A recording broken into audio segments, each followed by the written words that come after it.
Hello friends, welcome to सीखो CA student. आज मैं हूं आपके साथ आशीष। हम पढ़ेंगे स्टैंडर्ड कॉस्टिंग मटेरियल, उसके अंदर हम पढ़ेंगे मटेरियल वेराइंसेस। तो ये चीज हम आईपीसीसी, इंटर और फाइनल ईयर स्टूडेंट तीनों के लिए पढ़ रहे हैं। आज के बाद आपको कभी भी फॉर्मूलाज और कॉन्सेप्ट में दिक्कत नहीं आएगी और आप इंस्टीट्यूट के क्वेश्चन इसके साथ सॉल्व कर सकते हैं ईजिली। तो हम आगे बढ़ते हैं। वैसे जब हम मटेरियल वेराइंसेस की बात करते हैं तो हम यहां पर बात करते हैं रॉ मटेरियल की।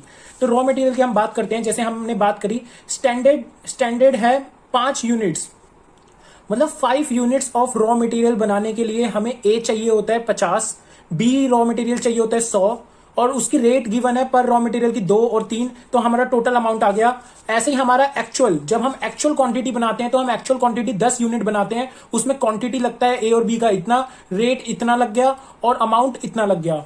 देखिए, कभी भी किसी कंपनी में स्टैंडर्ड कुछ भी हो सकता है। स्टैंडर्ड हम मान के चल सकते हैं कि 5 यूनिट के लिए लगेगा 50 यूनिट, 100 यूनिट और रेट इतना लगेगा। लेकिन एक्चुअल में रेट बढ़ गया और एक्चुअल में क्वांटिटी भी ज्यादा लगा, लेकिन डबल यूनिट्स के लिए। तो ये था हमारा स्टैंडर्ड 5 यूनिट्स के लिए, ये था हमारा एक्चुअल 10 यूनिट के लिए। तो ये कंपेरेबल नहीं है। तो इसको कंपेरेबल बनाने के लिए हम बनाते हैं स्टैंडर्ड एट एक्चुअल। क्या बोलते हैं इसे? Standard at actual. तो हम जब स्टैंडर्ड एट एक्चुअल बनाएंगे तो हम उसमें देखेंगे कि 5 यूनिट आउटपुट बनाने के लिए ए लग रहा था 50, तो अब कितने लगेगा? 100। अब लगेगा 100। इसके बाद बी अगर 100 लग रहा था तो अब लगेगा 200। तो इसमें ये टोटल कितना हो गया? 300। इसको हम कैलकुलेट कर लेते हैं, ये हो गया 800। जी हाँ दोस्तों, तो इसे जब हम ये क्वांटिटी निकालते हैं इसे हम बोलते हैं standard quantity for actual output. हाँ जी हाँ दोस्तों, आपने ट्यूशंस में अपने बुक में देखा होगा standard quantity for actual output क्या होता है। तो वही यही होता है। इसको हिंदी में मैं बोलूं तो मैं इसे स्टैंडर्ड को इस एक्चुअल से कंपेयर नहीं कर सकता था, इसलिए मैंने वो स्टैंडर्ड क्वांटिटी निकाली है जो एक्चुअल के कंपैरिजन में है। तो इसे बोलते हैं standard quantity eight actual output. अब इस एग्जाम्पल के तौर पर हम फॉर्मूला की तरफ चलते हैं। तो हमारा पहला फॉर्मूला होता है material cost variance. Material cost variance कहता है standard quantity, standard minus actual. मतलब जितना स्टैंडर्ड हमारा क्वांटिटी लगी है उसको अगर मैं स्टैंडर्ड रेट से मल्टीप्लाई कर दूं तो हमारा स्टैंडर्ड कॉस्ट आ जाएगी। माइनस में एक्चुअल कॉस्ट करूंगा तो मुझे वेराइंस मिल जाएगा अपनी कॉस्ट के अंदर। ये फेवरेबल भी हो सकता है या फिर एडवर्स भी हो सकता है। अगर फेवरेबल होगा तो इसका आंसर प्लस में आएगा और एडवर्स होगा तो इसका आंसर माइनस में आएगा, क्योंकि हमने सोचा था उससे अगर ज्यादा खर्च हो गया पैसा तो एडवर्स आ जाएगा, और हमने जितना सोचा था उससे कम हुआ तो फेवरेबल आ जाएगा। ठीक है। इसके बाद जरूरी नहीं है ये प्लस माइनस से फेवरेबल और एडवर्स पता चलते हैं, ओवरहेड में ऐसा उल्टा हो जाता है। मैं आगे आपको पढ़ाऊंगा मटेरियल के बाद। इसके बाद आता है मटेरियल कॉस्ट वेराइंसेस के भी 2 पार्ट होते हैं। एक तो होता है यूसेज, एक होता है प्राइस। यूसेज जो हमारा होता है वो होता है प्रोडक्शन मैनेजर के पास। प्रोडक्शन मैनेजर मैं यहां लिख देता हूं। और प्राइस वेराइंस हमारा होता है परचेज मैनेजर के पास। तो अब देखो हुआ क्या, अब कॉस्ट में हमने डिफरेंस निकाल लिया। अब मैं यूसेज में गया, प्रोडक्शन वाले के पास गया। मैंने कहा प्रोडक्शन वाले गलती क्या है? प्रोडक्शन वाला कहता है देखो साहब मैंने तो इतनी क्वांटिटी सोची थी लेकिन एक्चुअल में इतनी क्वांटिटी लग गई। एग्जाम्पल में हमारे देखते हैं, उसने सोचा था कि 100 क्वांटिटी मतलब 300 क्वांटिटी यूज होगी, लेकिन एक्चुअल में दोनों की क्वांटिटी मिला के तो 330 हो गई। तो मैंने कहा 30 का जुर्माना तू भरेगा। ए और बी का मैं यहां पर अलग अलग कैलकुलेट करूंगा और आप बुक में देख सकते हैं ऐसा।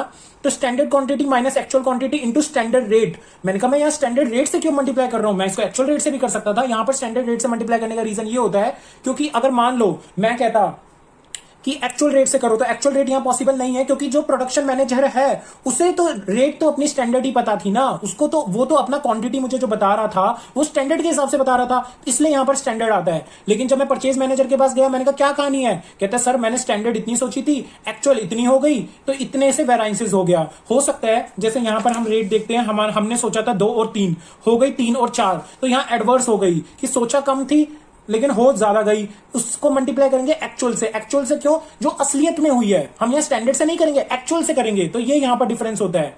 बच्चे जब इस वाली इक्वेशन को तोड़ते हैं स्टैंडर्ड माइनस एक्चुअल, ये है प्राइस वेराइंस, ये है यूसेज वेराइंस। तो यूसेज में आती है क्वांटिटी, प्राइस में आता है रेट।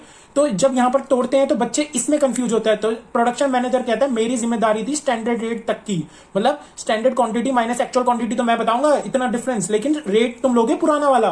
लेकिन एक्चुअल वाले में, इसमें परचेज मैनेजर में जहां प्राइस में डिफरेंस आया कि स्टैंडर्ड रेट इतनी थी एक्चुअल रेट इतनी थी, वहां हम लेंगे एक्चुअल क्वांटिटी की। एक्चुअल क्वांटिटी कितनी यूज हुई है, क्योंकि उसका तो मतलब जितने रिस्पॉन्सिबल है परचेज मैनेजर वो एक्चुअल क्वांटिटी के लिए रिस्पॉन्सिबल है। लेकिन जो प्रोडक्शन मैनेजर है वो रिस्पॉन्सिबल है क्वांटिटी के लिए, लेकिन वो है स्टैंडर्ड रेट पे। इसके अलावा आगे बढ़ते हैं। यूसेज के भी दो पार्ट हो जाते हैं, एक तो होता है मटेरियल यील्ड वेराइंस, एक होता है मटेरियल मिक्स वेराइंस। अब कई बच्चों को यहाँ पर डाउट होता है, sir sir sir sir sir mix variance कब आता है और यील्ड वेराइंस कब आता है? तो कई बच्चे यहाँ पर तुक्का बना लेते हैं, या फिर काफी ट्यूशन टीचर बोलते हैं कि बेटा बेटा बेटा देखो ऐसा है।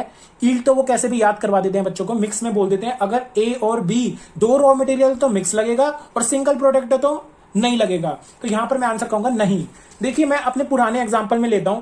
देखिए यील्ड कब लगता है? यील्ड तब लगता है जब ये standard quantity for actual production वाले की बात कर रहा हूं मैं। स्टैंडर्ड क्वांटिटी हमारे एक्चुअल आउटपुट से, सॉरी एक्चुअल क्वांटिटी से, जब हमारी स्टैंडर्ड क्वांटिटी एक्चुअल क्वांटिटी से इक्वल नहीं होती तो यील्ड आएगा ही आएगा। अच्छा, तो यील्ड आएगा ही आएगा, ठीक है। इसके बाद है, अगर मैं इन दोनों का रेशियो देखूं तो इज 1:2, इन दोनों का रेशियो देखूं तो ये भी 1:2 है। अगर ये रेशियो सेम हो जाएगा तो, अगर ये रेशियो इसका स्टैंडर्ड का रेशियो और एक्चुअल का रेशियो अगर सेम नहीं होता तो मिक्स आता, लेकिन यहां तो सेम है तो यहां पर मिक्स नहीं आएगा, यहां पर यील्ड आएगा। मतलब ये दोनों सेम नहीं होने चाहिए और इनका रेशियो सेम नहीं होना चाहिए। ये दोनों सेम नहीं होने चाहिए तो यील्ड आएगा, ये दोनों रेशियो सेम नहीं होने चाहिए तो मिक्स आएगा, लेकिन यहां रेशियो सेम है तो मिक्स नहीं आएगा। मतलब ये मिक्स कैलकुलेट ही नहीं होगा, नहीं। इसका मतलब जितना यूसेज का एडवर्स या फेवरेबल है वो सारा का सारा यील्ड की वजह से आ रहा है। Mark my words. अब आगे चलते हैं, यील्ड और मिक्स कैसे कैलकुलेट करते हैं। तो इसके लिए मैंने एक अलग से एग्जांपल बना रखा है। मैंने यहां पर क्वांटिटी रेट अमाउंट बताया 10 यूनिट के हिसाब से स्टैंडर्ड की, एक्चुअल की भी 10 यूनिट के हिसाब से बनाई क्वांटिटी रेट अमाउंट। अब मैं कहता हूं जब भी आपको मिक्स और यील्ड पता चल जाए कि इस क्वेश्चन में आएगी कि नहीं, पहले चेक कर लेते हैं। मैंने कहा इसका 600 700 से इक्वल नहीं है, मतलब स्टैंडर्ड क्वांटिटी एक्चुअल क्वांटिटी से इक्वल नहीं है, तो यहां पर यील्ड आएगा, ठीक है। ऐसे ही इसका रेशियो इक्वल है क्या? ये है 1:3, ये है सर ये तो 2:5 है, तो ये दोनों इक्वल नहीं है। 1:3 इज नॉट इक्वल टू 2:5। मतलब ए और बी का जो प्रोडक्शन है, मतलब क्वांटिटी कितनी यूज हो रही है वो स्टैंडर्ड और एक्चुअल की सेम नहीं है। इसका मतलब मिक्स भी आएगा। तो मिक्स और यील्ड का फॉर्मूला मैं लगाऊंगा, लेकिन फॉर्मूला लगाने से पहले जब मुझे पता चल गया कि यील्ड और मिक्स आएगा ही आएगा तो मैं बनाऊंगा अपना स्टैंडर्ड मिक्स क्वांटिटी। तो स्टैंडर्ड मिक्स क्वांटिटी कैसे निकालते हैं? जितना एक्चुअल में क्वांटिटी यूज हो रही है मैं एग्जैक्टली उसके टोटल में स्टैंडर्ड मिक्स क्वांटिटी के टोटल में लिख दूंगा। लिख दिया सर। मतलब क्वांटिटी जो यहां पर हमारी बात हो रही है वो एक्चुअल क्वांटिटी की हमारी बात हो रही है, ठीक है सर। मैंने लिख दिया एक्चुअल क्वांटिटी, मैंने लिख दी 700, लेकिन हमें इसको डिवाइड किससे करना है? 700 को स्टैंडर्ड मिक्स से। अच्छा, तो मतलब ये जो स्टैंडर्ड मिक्स था हमारा 1:3 जो हमने निकाला था वो इसमें डिवाइड हो जाएगा।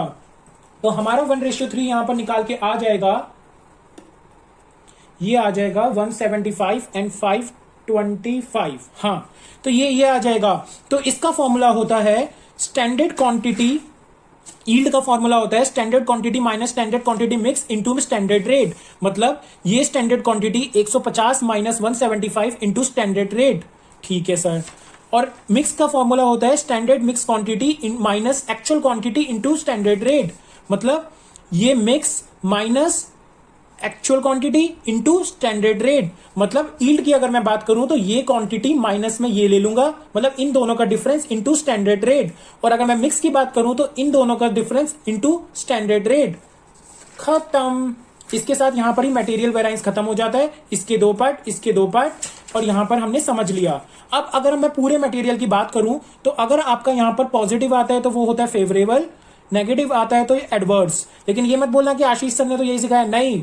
यहां पर अगर मैं बात करूं ओवरहेड की तो उसमें उल्टा होता है, तो यहां पर ध्यान से समझेंगे। स्टैंडर्ड क्वांटिटी मैंने इतनी यूज करी, एक्चुअल ज्यादा लग गए तो क्या आएगा? अगर एक्चुअल ज्यादा लग गए तो एडवर्स माइनस में आएगा, एडवर्स होगा।